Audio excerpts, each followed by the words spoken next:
हाग्रामा महिलारिनि सिमां सुजुबाय थानाया अख्राङाव सां बानायनो लुबैनाय बायदिसो जादों। बिथाङा जिफोर माने सिमांखौ सुजुबाय थादों असमियाव जे बुङो आकाशत सां पाता होननानै बिदिसो जादों थारमाने। हाग्रामा महिलारिखौ पलिटिकेलनिफ्राय रायजो राजाफोरा बिदाय होखाबाय। बिथाङा माब्लाबाबो पावाराव फैफिनलिया। बिथाङा जितु अलरेडि जोब्बाय पलिटिक्सनिफ्राय बिखौ जितु रायजो राजाफोरा बिदाय होखाबाय बिथाङा मालाबाबो पावाराव फैफिन। हाग्रामा महिलारिया जादों सासे स्टेटि गैयि मानसि। थांनाय माखासे समफोराव हाग्रामा महिलारि बिथाङा जाय पावार थागोन बेजोंनो थागोन होननानै गोबां बाथ्रा बुंबोबाय थादों। हाग्रामा महिलारिनाव जेबो आइडिय'लजि गैया आरो जेबो प्रिन्सिपलबो गैया। हाग्रामा महिलारिया सोरजों एलायन्स जानानै बिसायख'थि गेलेयो गेलेया बियो बिथांनि बाथ्रा। बेफोर गोख्रों बाथ्राया जों बुंनाय नङा। बेफोर बाथ्राखौ रंगुल बर' बिथाङा बुंदों।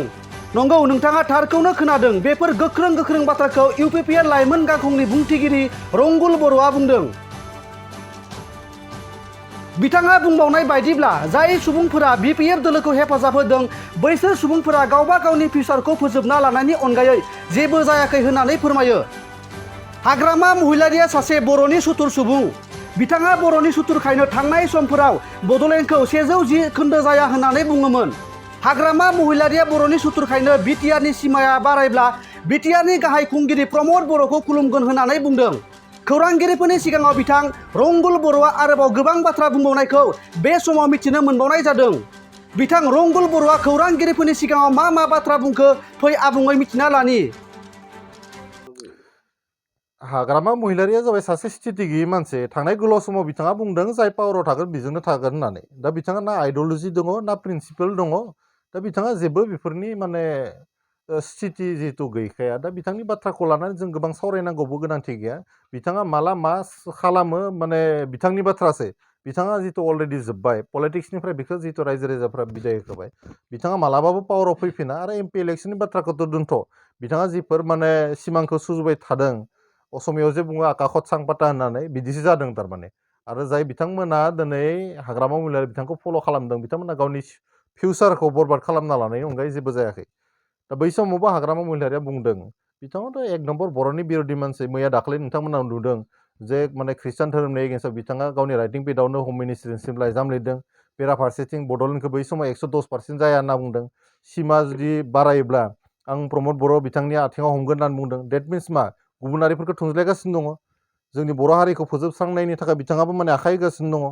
दा बेनि थाखायनो जों साननो गोनां जादों। आरो थांनाय गोलाव समाव नाफामनि बादै गुबुनफोरखौ माने एसटि होनायावबो बिथाङा अबजेक्सन गैया होननानै गावनो माने लिरनानै हरलायलायदों। बेफोरबायदि बाथ्राखौ जुदि नायोब्ला बर' जातिनि एक नम्बर सुथुरा सोर?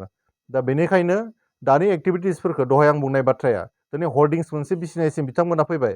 एसेबां डार्टि पलिटिक्स आरो पलिटिक्सखौ गाहायसिम माने दिनैनि तारिखआव बिथांमोना जे गेलेनो गोनां जादों बेनि ओंथिया बेनो जे बिथांमोना जोबोद माने बाब्राबगासिनो दङ। जिथु जोबथा समाव बिथांमोना मोनफैबाय। मोनसे फोसावथाय 2024 निफ्राय 2025 मायथाइनि ड्रिम किन्डारगार्टेन प्रि स्कुल काम क्रिट सेन्टारनि मुं थिसननाय हाबाफारिया सोलिगासिनो दङ। क'क्राझार सहरनि साखाथियाव थानाय एबा देबोरगाव बड'लेण्ड मुलुगसोलोंसालिजों नांजाबनाय गियानपुरियाव गोदानै ड्रिम किन्डारगार्टेन प्रि स्कुल काम क्रिट सेन्टार बेखेवदों। जायफोर बिमा बिफाफोरा सानसेथोलो गाव गावनि उन्दै गथ'फोरखौ नोजोर खालामस्लाबनो हाया एबा साख्रि बाख्रिफोराव बेस्थ' जानानै थायो बैसोर बिमा बिफाफोरा गावनि उन्दै गथ'फोरखौ गियान होनायजों लोगोसे 2 बोसोरनिफ्राय 5 बोसोरनि गथ'फोरखौ बे ड्रिम किन्डारगार्टेन प्रि स्कुल काम क्रिट सेन्टाराव सोलोंथाइ होनो हागोन। बे फरायसालियाव गासै सुबिदाखौनो फरायसाफोरानो मोनफुंनो हागोन। सुबिदाफोरनि गेजेराव दं fun learning, different types of co-curricular activities, age appropriate curriculum, sensory experience. बेनि अनगायैबो holistic development, safe and free learning environment, daily weekly activity record, nature corner, live CCTV security, emergency fire safety as well medical kit, air conditioning facility.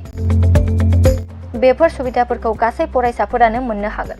बेनि अनगायैबो नोंथाङा गोबां बाथ्रा मिथिनो थाखाय नैबे 8638145487 एबा 9101156459 जानबुं नाम्बाराव फन खालामनानैबो खौरां लाहरनो हागोन।